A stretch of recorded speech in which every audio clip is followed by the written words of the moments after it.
नया टॉपिक शुरू करते हैं, linear equation in two variables. ठीक है, और इससे पहले वाला भी टॉपिक जो हुआ है पढ़े हैं क्या? नहीं ना, कोई बात नहीं, उससे कोई लिंक नहीं है, अगर होगा भी तो हम डिस्कस कर देंगे। नया टॉपिक है, समझ में आया होगा। लगाएंगे heading linear equation in two variables. Linear equation in two variables.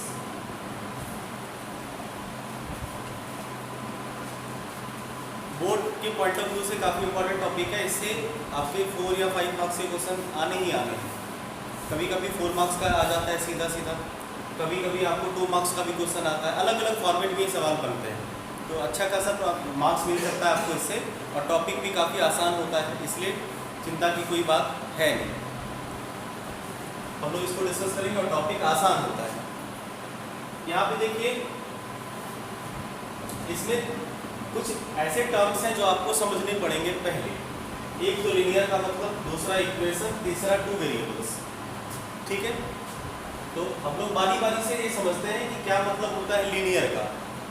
Linear का मतलब होता है स्ट्रेट, सीधा, स्ट्रेट लाइन को भी लीनियर आप कह सकते हैं। तो यहाँ पे क्या वो स्ट्रेट लाइन है? अगर इसका ग्राफ प्लॉट करोगे तो देखोगे स्ट्रेट लाइन जैसा ही होता है, लेकिन लीनियर का मतलब हम लोग समझते हैं। देखो, अलजेब्रिक एक्सप्रेशन होता है। अलजेब्रिक एक्सप्रेशन क्या होता है? अलजेब्रिक एक्सप्रेशन हमने क्लास 8 में भी सीखा है कि क्या होता है, कांस्टेंट और वेरिएबल का मिक्सअप। जैसे मान लो आपने किया 2x, इसमें या मान लो x है, x आपका वेरिएबल है, x y z वगैरह हम लोग वेरिएबल से मतलब वेरिएबल इसको इंटीग्रेट करते हैं। और मान लो इसमें हमने लगा दिया एक कांस्टेंट 2, ये एक अलजेब्रिक एक्सप्रेशन हो गया जिसमें कांस्टेंट और वेरिएबल दोनों मिक्सअप होते हैं, मिले हुए रहते हैं। और मिले कैसे रहते हैं? With the sign of multiply. वो मल्टीप्लाइड हो सकता है कि उन दोनों के बीच मल्टीप्लिकेशन का ऑपरेशन हुआ हो सकता है डिवीजन का हुआ हो सकता है एडिशन या सब्ट्रैक्शन का हुआ हो। इन चारों साइन में से कोई भी साइन के साथ दो लोग वेरिएबल और कांस्टेंट जब मिक्स हुए रहते हैं तो एक कंप्लीट एक्सप्रेशन तैयार होता है, और इसी एक्सप्रेशन को हम लोग कहते हैं अलजेब्रिक एक्सप्रेशन। पहली बात। अब अलजेब्रिक एक्सप्रेशन में क्या होता है, इसका जो वैल्यू होता है वो डिपेंड करता है वेरिएबल्स पे। देखो, इसका जो वैल्यू होगा मेनली वो किस पे डिपेंड करेगा? वेरिएबल्स पे, x + 2 का। इस अलजेब्रिक एक्सप्रेशन का क्या वैल्यू होगा ये डिसाइड 2 तो करेगा नहीं, क्योंकि 2 तो कांस्टेंट होगा, तो हमारा कांस्टेंट होगा। तो अगर मान लो आप x के प्लेस पे 2 सब्स्टिट्यूट करोगे, एक्सप्रेशन का वैल्यू कितना हो जाएगा? 2 + 2 4। अगर x के प्लेस पे आप 3 सब्स्टिट्यूट करोगे तो 3 + 2 5। तो आपने क्या देखा कि एक्सप्रेशन का पहले तो आपने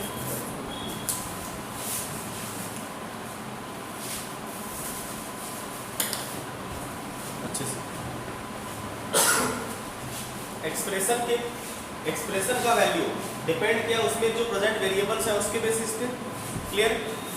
तो वेरिएबल का मतलब यही होता है कि जिसका वैल्यू वेरी करे, जिसका वैल्यू आप अपने मन से रखें या कोई पर्टिकुलर सिचुएशन पे डिपेंड करे, वैल्यू वेरी करे, उसको हम लोग वेरिएबल कहते हैं। कांस्टेंट जिसका वैल्यू फिक्स हो। अब यहाँ पे क्या है कि आप अगर इसमें वेरिएबल x है, इसका पावर देखो तो तुम्हें दिख रहा होगा कि इसका पावर कुछ नहीं तो 1। जैसे एक एक्सप्रेशन और लीजिए, मान लीजिए 2x² + 3x + 4 मान लो, ये भी एक एक्सप्रेशन ही है, जब एक एक्सप्रेशन ही है, इसको पॉलिनोमियल कहते हैं। कोई बात नहीं, इसमें जो वेरिएबल है x और x, सिंगल टाइप के वेरिएबल अवेलेबल है। कौन सा? x वाला, एक ही टाइप के वेरिएबल अवेलेबल है। अब इसके वेरिएबल के यहाँ पे देखो पावर कितना है? 1। इसका पावर कितना है? 2। तो ये जो हाईएस्ट पावर होता है, हाईएस्ट पावर जो variables present in the expression is called degree of that expression या पॉलिनोमियल। इसको हम लोग उसका डिग्री कहते हैं। अगर किसी भी एक्सप्रेशन का डिग्री आपको बताना हो तो उसमें प्रेजेंट जो वेरिएबल है उसका हाईएस्ट पावर, जैसे इसमें प्रेजेंट वेरिएबल x था लेकिन इसका पावर 1 है और इसका पावर 2 है, जोड़ नहीं देना पावर को, अलग अलग सेपरेट सा। इसका पावर कितना है? 2। हाईएस्ट पावर 2 आया, तो इसका डिग्री कितना हो गया? इसका डिग्री हो गया आपका 2। अब डिग्री से क्या क्या चीज़ें मत पता चलती है हमें? डिग्री से हमें इंफॉर्मेशन मिलता है कि इसे जब आप सॉल्व करेंगे जब इस एक्सप्रेशन को आप सॉल्व करोगे, ठीक है, तो इसके कितने सॉल्यूशन होंगे, मतलब इसमें x का कितना वैल्यू होगा, तो जिसका पावर मतलब जिसका डिग्री जितना होता है उसके सॉल्यूशन भी, उसके सॉल्यूशन को हो, रूट्स को हो नहीं या जीरोज को हो, वो उतने होते हैं। तो डिग्री डिसाइड करता है कि x के कितने वैल्यू होंगे। अगर x का वैल्यू यहाँ पे जैसे कि हम बात करें, एक बार फिर से समझाते हैं आपको।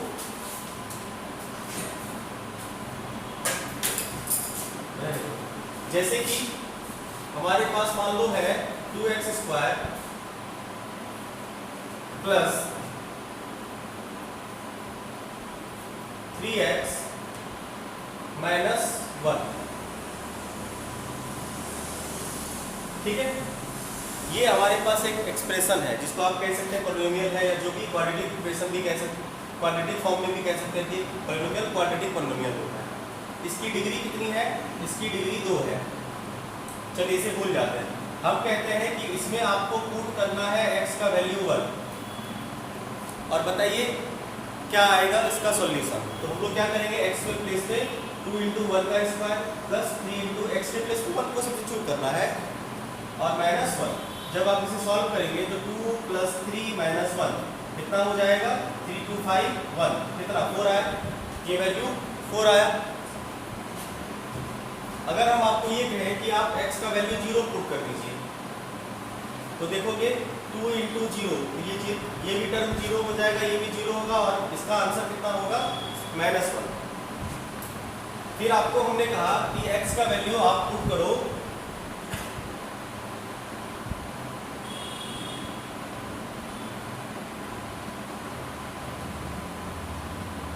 तो यहाँ पे प्लस से रहने देगा, 3 2 5 1 6 हो जाएगा, और ये हो गया आपका +1, कोई बात नहीं।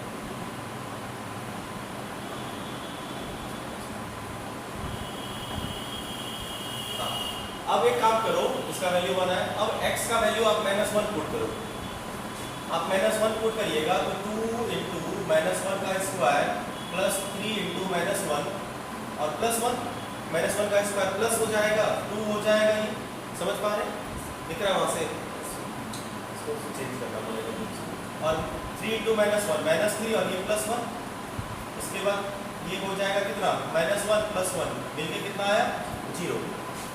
एक वैल्यू और रखो आप, ठीक है,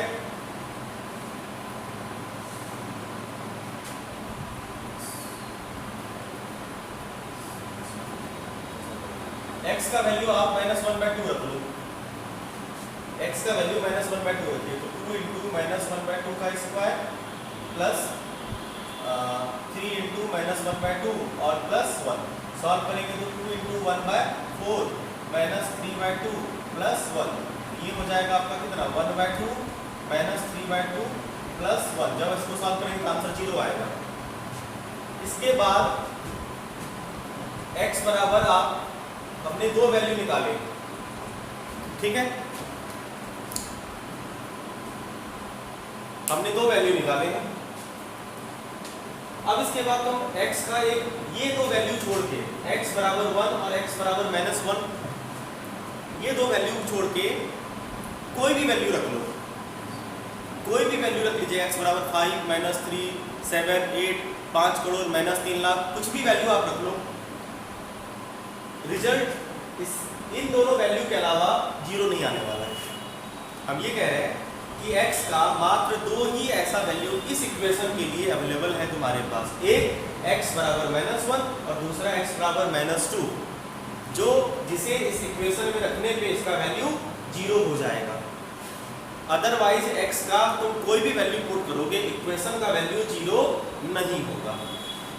तो जिस वैल्यू को रखने पे इक्वेशन का वैल्यू 0 होता है उसे हम लोग उसके सॉल्यूशन कहते हैं, उसके रूट्स कहते हैं, उसके जीरोज कहते हैं, उसी को।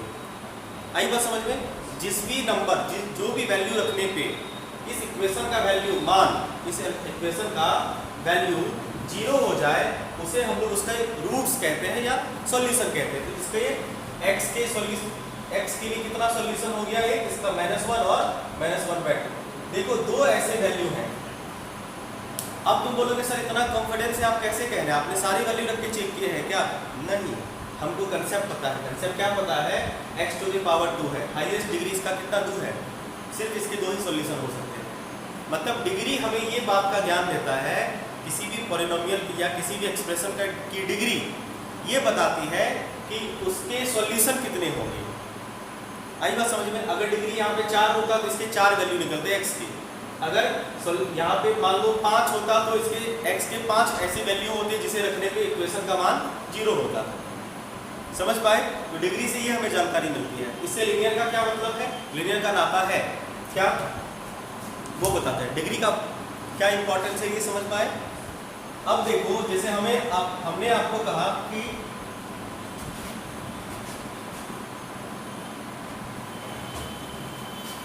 एक एक्सप्रेशन है आपके पास x प्लस 2, इसमें आप x बराबर 1 रख लो। x बराबर आप 1 रखोगे तो वैल्यू कितना होगा इसका? 3 आएगा। x बराबर 2 रखोगे तो वैल्यू कितना आएगा? 4 आएगा। x बराबर 3 रखोगे तो वैल्यू 5 आएगा। x बराबर -2 रखो तो वैल्यू 0 आएगा। इसके बाद x बराबर -3 रखो तो वैल्यू -1 आएगा। मतलब x बराबर -2 को छोड़ के तुम कोई भी वैल्यू बोलो और हम तुम्हें बता देते हैं इसका वैल्यू 0 नहीं आएगा। बोलो कोई भी वैल्यू x बराबर जो तुम्हें लगता है कि 0 हो जाएगा 0, x बराबर 0 तो इसका वैल्यू +2 आएगा। मतलब ये हुआ कि इसका इकलौता x का मान 1 ही होगा। क्यों? क्योंकि x पे पावर कितना है? 1। इसकी डिग्री कितनी है? 1 ही वैल्यू हो सकता है, जो कि हो चुका। अब दुनिया में ऐसा कोई वैल्यू ही नहीं बना जिसे रखने पे इसका वैल्यू 0 आ जाए।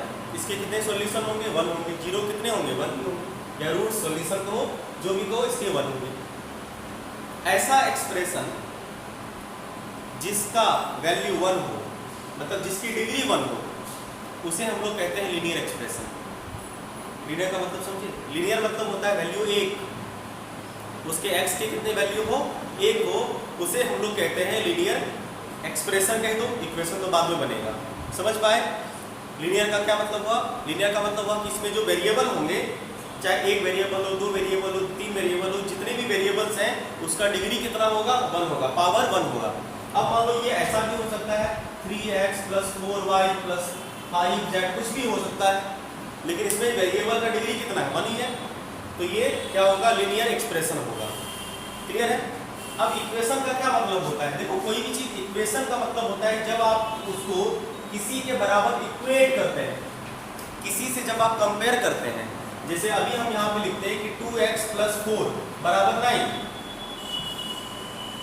2x x पे पावर 1 है, मल्टीप्लाइड कुछ भी रह सकता है। 2x + 4 पहले एक्सप्रेशन था लीनियर, लेकिन इक्वल टू समथिंग हो गया।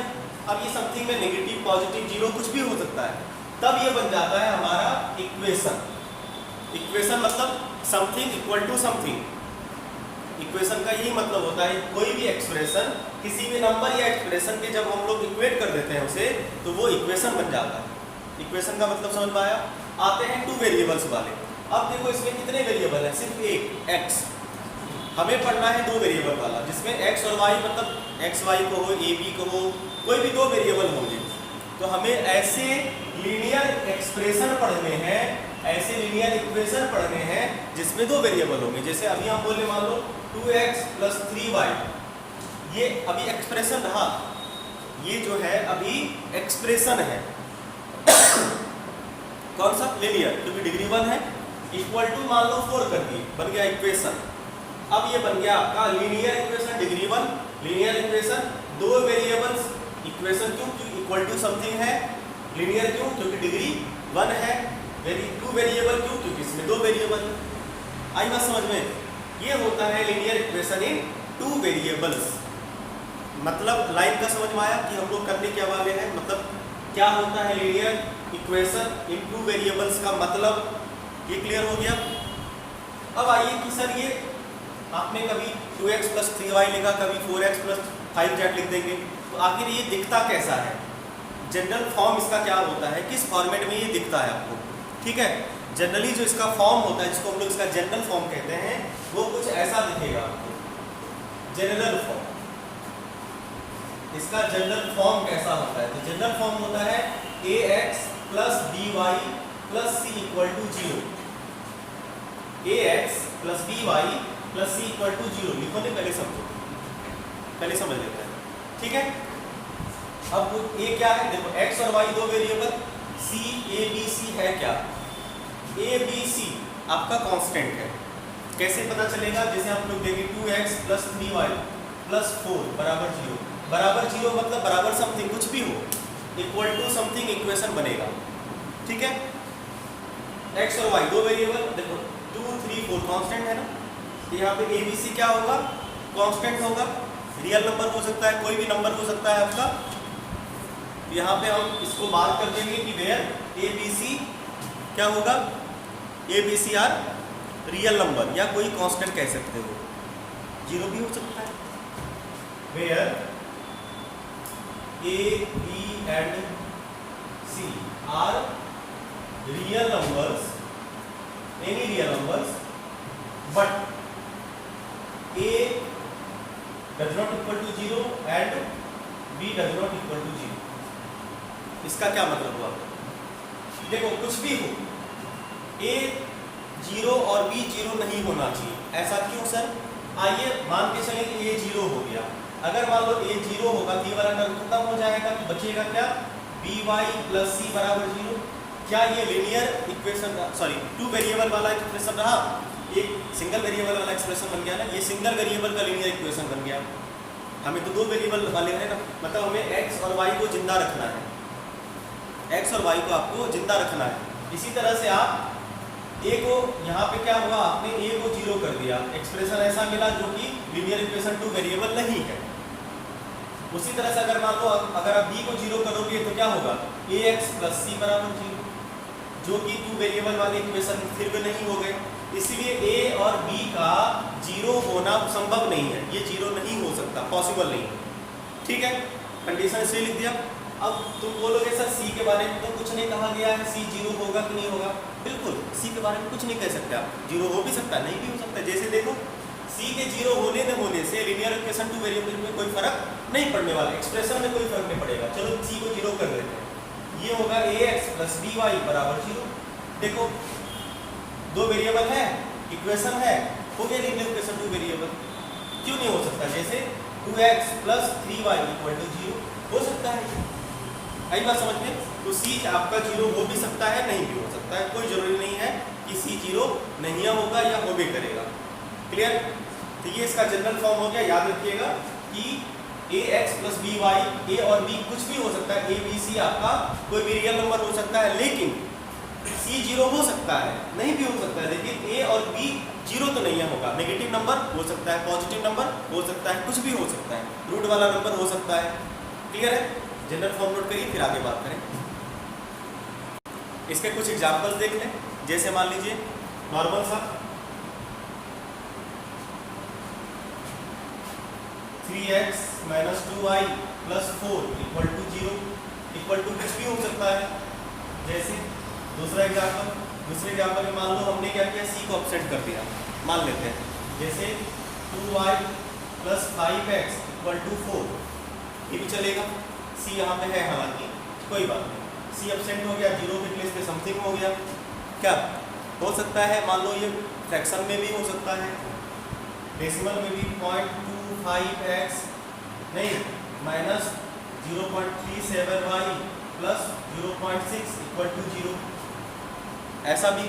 रूट में भी हो सकता है, ये √2x plus 2√3y plus 6 equal to 0, कुछ भी हो सकता है। ये समझ पाए? ये सारे ऐसे फॉर्मेट हो सकते हैं जिसमें 2 वेरिएबल्स प्रेजेंट होने चाहिए और वेरिएबल के पावर्स कितने हो? वेरिएबल के पावर्स 1 होनी चाहिए, तभी तो लीनियर होगा। आई बात समझ में? आइए अब इसके सॉल्यूशन के बारे में बात करें। क्या मतलब होता है सॉल्यूशन ऑफ लीनियर इक्वेशन का? फिर उसके करने के तरीके सीखेंगे, मेथड सीखेंगे, कितने मेथड से लीनियर इक्वेशन के सॉल्यूशन को फाइंड किया जा सकता है। साफ करें इसे। चलिए अब लगाइए heading solution of linear equations, solution of linear equation.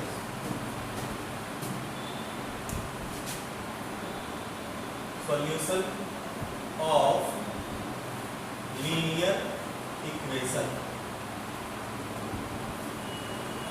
ठीक है, सॉल्यूशन ऑफ लीनियर इक्वेशन। देखो सर, हमारे पास लीनियर इक्वेशन कैसे अवेलेबल है, किस फॉर्म में, ax plus by plus c equal to 0। आपने क्या देखा था कि जैसे अब आपको हम एक इक्वेशन देते हैं, जैसे मान लीजिए कोई भी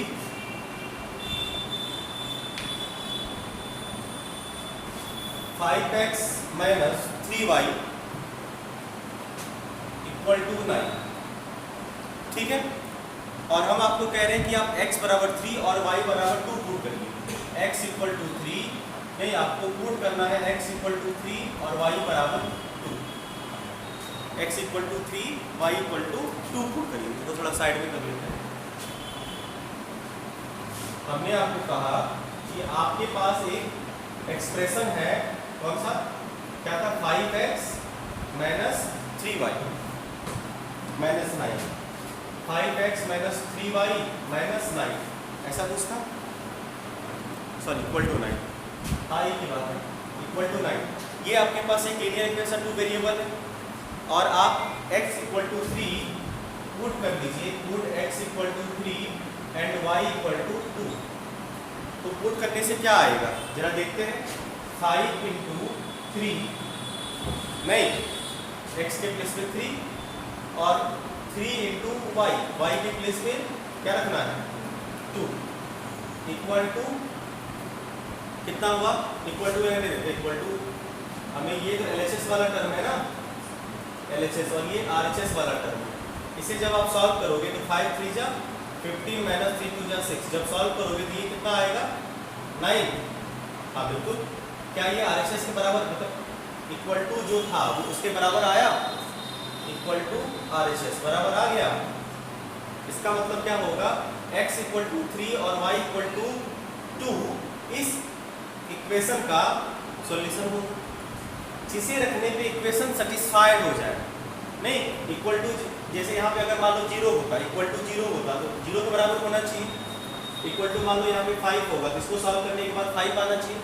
x और y का ऐसा वैल्यू, समझे, x और y का ऐसा वैल्यू जिसे इक्वेशन में रखने पे इक्वेशन सेटिस्फाइड हो जाए, LHS इक्वल टू RHS हो जाए, वो वैल्यू इस इक्वेशन के, इस एक्सप्रेशन के सॉल्यूशन कहलाएंगे। क्लियर है? तो यहाँ पे क्या होगा कि अगर मान लो ऐसा हो कि इफ x इक्वल टू मान लो अल्फा, इसके लिए बता रहे हैं, and y equal to beta, मान लो कोई दो वैल्यू है अल्फा और बीटा, उसको पुट करने पे, नहीं, if x equal to alpha y equal to beta and a x, तो a अल्फा हुआ, नहीं, a x का मतलब क्या हुआ, a अल्फा, x के प्लेस में क्या रखेंगे, alpha, a alpha plus b, तो b ही रहेगा, और y के प्लेस में क्या रखोगे, बीटा, और प्लस c इक्वल टू 0 हो जाए। अगर x बराबर अल्फा y बराबर बीटा रखने पे इक्वेशन इक्वल टू 0 है, तो 0 हो जाए तो अल्फा और बीटा इस इक्वेशन का सॉल्यूशन कहलाएगा।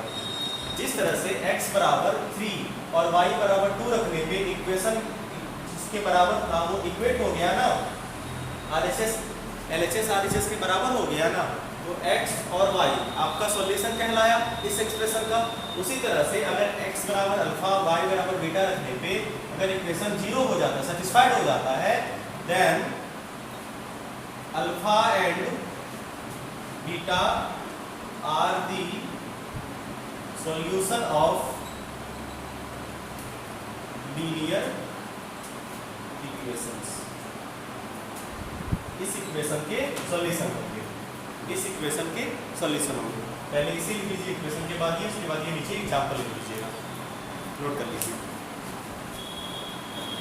इसके बाद हम लोगों का अगला टर्म होगा साइमल्टेनियस लीनियर इक्वेशन। लगाएंगे हेडिंग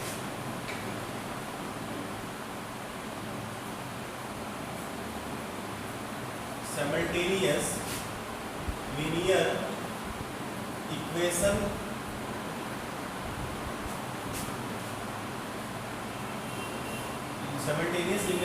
of two variables.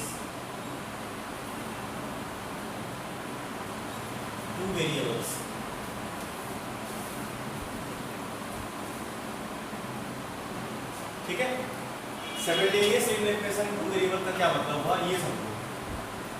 देखो हमारे पास मान लो दो इक्वेशन है, पेयर ऑफ टू इक्वेशंस। मान लो दो इक्वेशन है हमारे पास, एग्जांपल के तौर पे एक है हमारे पास x plus y equal to मान लो 10 और एक है हमारे पास x minus y equal to 2। समझने के अब बोलो, अब x का देखो दोनों इक्वेशन में x का और y का वैल्यू अलग अलग आएगा, लेकिन अगर कोई ऐसा दो इक्वेशन बन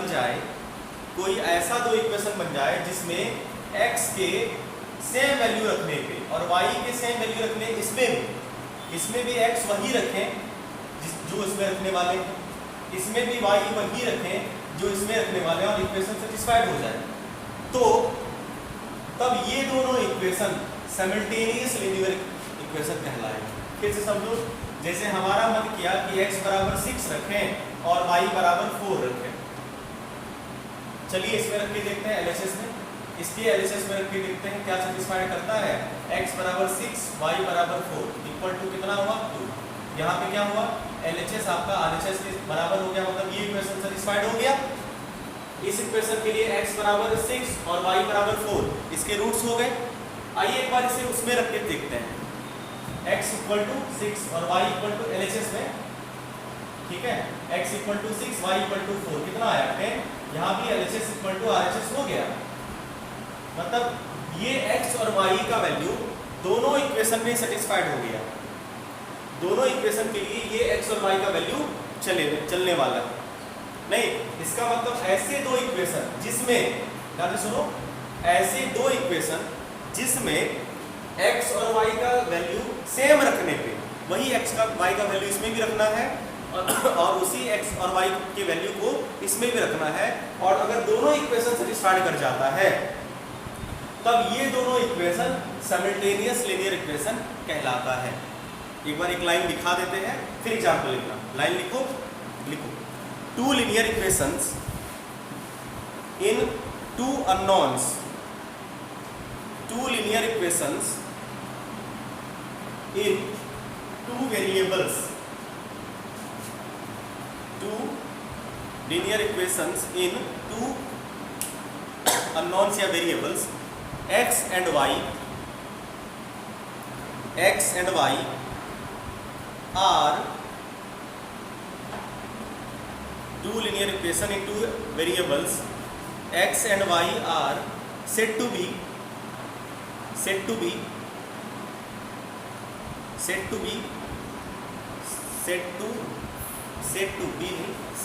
form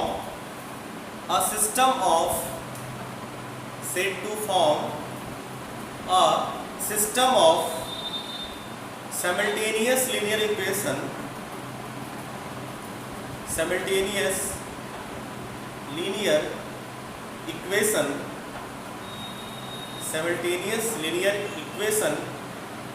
if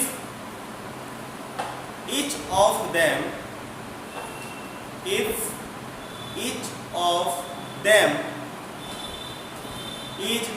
satisfied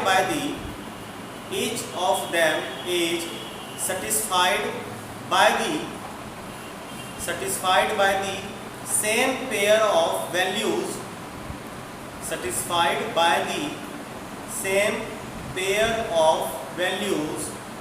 of x and y, same pair of values of x and y। हमने कहा कि कोई भी दो पेयर जिसमें दो अननोन्स हो, दो वेरिएबल्स हो, अगर वो सेम पेयर x और y के वैल्यू को रखने से सेटिस्फाइड कर जाता है तो ये दोनों equation simultaneous linear equation of two variable कहलाएंगे। तो यहाँ पे क्या होगा, हेंस यहाँ पे इसके बाद एग्जाम्पल लिख लो और लास्ट में लिख लेना hence x minus y equal to 2 and x plus y equal to 10 are simultaneous linear equation of two variables note कर लीजिए इसे।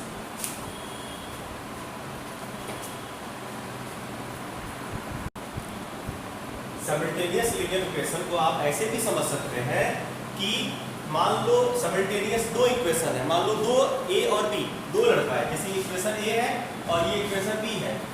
अब हम ये कह रहे हैं कि दोनों सगा भाई हैं, या मान लो भाई बहन है या सगा भाई है। ये तभी पॉसिबल है ना कि दोनों का फादर और मदर सेम हो, दोनों के मम्मी पापा सेम हो। तो वही हुआ कि जो मान लो ये x को पापा मान लो और y को उसकी मम्मी मान लो। जब इक्वेशन a का पापा x हो और इक्वेशन b का भी पापा x हो, इक्वेशन a का मम्मी y हो और इक्वेशन b का भी मम्मी y हो, तभी ये दोनों भाई भाई होगा, सहोदर वाला। तो ये होता है साइमल्टेनियस इक्वेशन। दो लीनियर इक्वेशन मतलब दो आदमी, दो लड़का, दो डिफरेंट पर्सन सगा भाई तब हो सकता है जब दोनों का मम्मी और दोनों का पापा कॉमन हो, सेम हो। हाँ, ये बात अलग है कि मान लो इसके पापा दूसरी शादी कर ले या मम्मी की दूसरी शादी हो जाए, वो दूसरी वाली बात है। ये तो स्पेशल केस हुआ ना।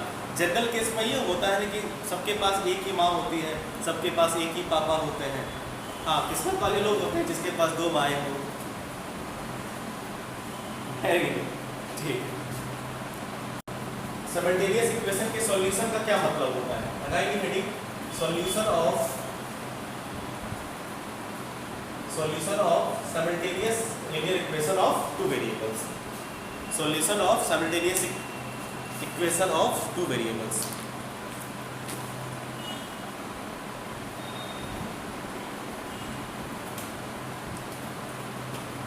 यही सिंपल सॉल्यूशन क्या होगा, सॉल्यूशन का क्या मतलब हुआ ये समझ लीजिए। देखो, जैसे हमारे पास दो लोग हैं, पर्सन ए, इक्वेशन x का मान लो ax प्लस, समझना दो इक्वेशन आपका डिफरेंट, समझो बाबू, a1x plus b1y plus c, ठीक है, इक्वल टू मान लो 0। और हमारे पास एक और लड़का है जिसका नाम b है और दिखता है वो ऐसे a2x plus b2y plus c2 equal to 0। एक टू अलग अलग वैल्यू हो सकता है, यहाँ पे मान लो 2 होगा, यहाँ पे हो सकता है 3 हो, उसके लिए अलग अलग डाल दिए, सेम हो तो वो, हमें कोई दिक्कत नहीं है। और मान लीजिए सॉल्यूशन कौन होता है, तो जब दो अलग अलग लड़के का, दो अलग अलग पर्सन का मम्मी सेम और पापा सेम, तो वो जो मम्मी और पापा होंगे ना, वो इसके क्या होंगे, मम्मी पापा, मतलब सॉल्यूशन, इसके सॉल्यूशन होंगे। कॉमन मम्मी पापा जो होगा, मतलब ऐसा तो एक ही हो सकता है, उन दोनों की मम्मी, अगर दोनों सगा भाई है तो मम्मी एक और पापा भी एक, तो वो जो एक वैल्यू मम्मी का और एक वैल्यू पापा का आएगा वो इसके सॉल्यूशन कहलाएंगे। मतलब ये हुआ कि इफ x बराबर alpha and y equal to beta satisfied both of this equation.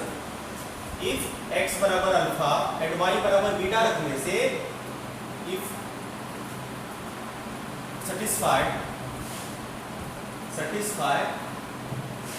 both equations,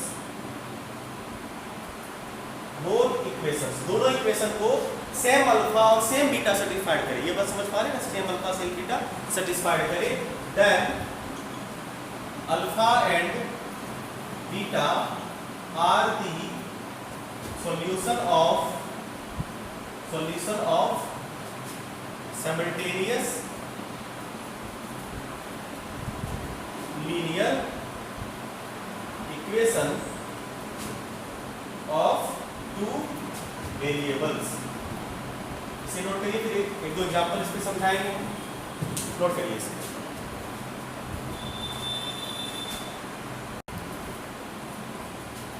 इसे एग्जांपल से समझ लेते हैं। जैसे आपको मान लो दो सिस्टम ऑफ इक्वेशन दे रखे हैं, 2x + 3y = 16 और x + 2y = 1। हमें पूछा गया है कि क्या x इन दोनों का पापा है और क्या y इन दोनों की मम्मी है। अगर हाँ तो दोनों इक्वेशन क्या होंगे, साइमल्टेनियस होंगे। हमने ये नहीं सीखा है कि भाई एक इक्वेशन a और b ये दोनों सगे भाई तब होंगे जब इनका पापा सेम और इसकी मम्मी सेम होगी, कॉमन होंगे, है ना। आइए चेक करते हैं। इसके लिए क्या करेंगे, x = 5 इसमें भी रखेंगे, नहीं put x = 5 and y = 2 in equation कौन से वाले में, पहले वाले में रखते हैं। चेक करते हैं LHS। इसके लिए ये LHS वाला टर्म है ना, ध्यान से देखो पहले। 2 का वैल्यू क्या होगा, 2 ही रहेगा। x का वैल्यू क्या रखने वाले हम लोग, 5 प्लस 3 का वैल्यू क्या होगा, 3 और y का वैल्यू क्या रखने वाले हैं, जब y का वैल्यू है 2।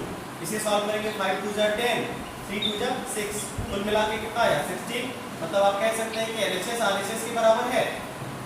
रुकिए, अभी काम खत्म नहीं हुआ। अब क्या करेंगे, इसके लिए अगला पार्ट, और इसको इन इक्वेशन सेकंड वाला, इक्वेशन कौन सा सेकंड वाला है, x - 2y, इसका ये LHS टर्म है ना, x - 2y। आपको क्या करना है, x = कितना पुट करना है, x = 5, 5 - 2, y = कितना 2।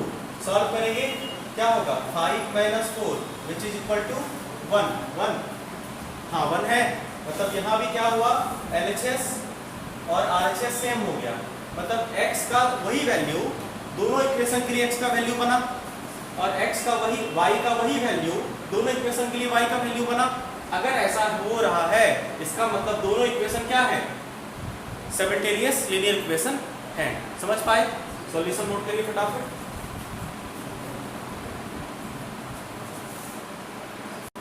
क्वेश्चन है इस बार 3x - 2y, 3x - 2y = 5 and 2x + y = 7, 2x + y = 7।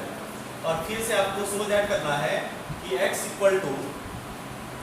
3 and y = 2 is not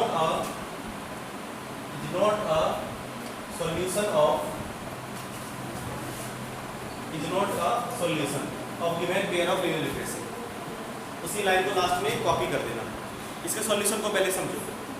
देखो, नॉट सॉल्यूशन का मतलब ये हुआ कि दोनों को सेटिस्फाइड नहीं करता होगा तभी ना।